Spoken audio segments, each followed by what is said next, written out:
The Elusive Ancestor, Daniel McPherson, Book 2, written by Patricia Shannon, narrated by Patricia Shannon.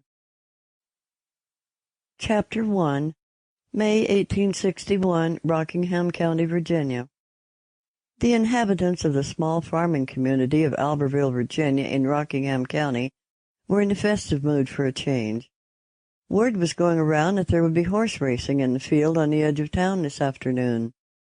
The townspeople were enjoying a few hours' respite from the oft-heated exchanges between the villagers about the war between the states. The Confederate States of America had been established just 3 months ago on February 9th, with Jefferson Davis as president. Virginia seceded from the Union 2 months later on April 17th, and men were being called upon to fight for the Southern Army. Rockingham County was, for the most part, firmly on the side of the Confederacy. However, there were a number of men from the Blue Ridge sections of East Rockingham who went north and joined the Union armies. The Dunkers, German Baptist brethren, and Mennonites in other sections of the county refused to choose one way or the other. Duke Monterre brought a string of 6 beautiful horses from his farm in a neighboring county, claiming they were the fastest horses in the state. Just about every man in town was anxious to get a bet down.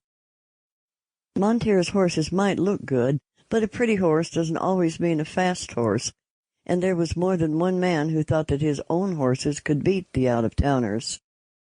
"I'll pay good money to any man who can ride my horses in the races this afternoon."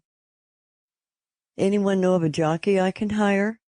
Duke Monterre was getting desperate.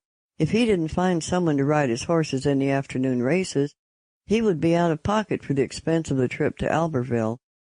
Besides, he needed the money he would win gambling on the races for another reason. He was heading west, maybe all the way to Oregon, but certainly out of Virginia. Duke Monterre was a gambler by nature. He would gamble on anything and everything. Once, he even bet with another farmer on which way a horse would switch his tail next.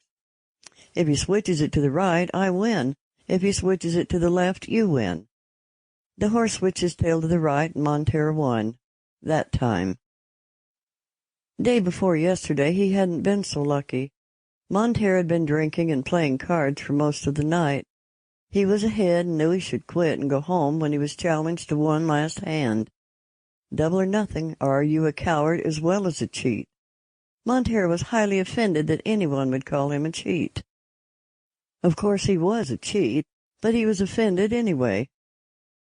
Either Monterre's luck went bad at that moment, or the man was a better cheat than he was. At any rate, the farm and all of the livestock, including these 6 horses he planned to race today, and everything else that Monterre owned, was lost on one hand of cards. The new owner would learn tomorrow that Monterre had taken the horses with him when he left, and sure as the world, someone would be coming after him. "Sir?" "What is it, boy?" Duke Monterre asked the small boy who was tugging at his sleeve. "Sir, Will can ride 'em. My brother is the best rider in the county." "Ask anyone, they'll tell you." "What's your name, boy?" "Albert McPherson, sir, and my brother is Will. That is, William McPherson. I know he would be glad to earn the money. He's going off to fight the Federals in the war and can use any extra money that comes handy." "Oh ho, a fighting man is he, this brother of yours?" "No, sir, not really. I think he would rather stay here on the farm like we always done, but Pa says he has to go, him and my other brother, Samuel. Pa says any man who won't fight for what's his ain't much of a man. Your pa sounds like a man after my own heart. I'd like to meet him." "What would be your father's name?" "Angus McPherson is my pa, but begging your pardon, sir, I don't think my pa would take to you much.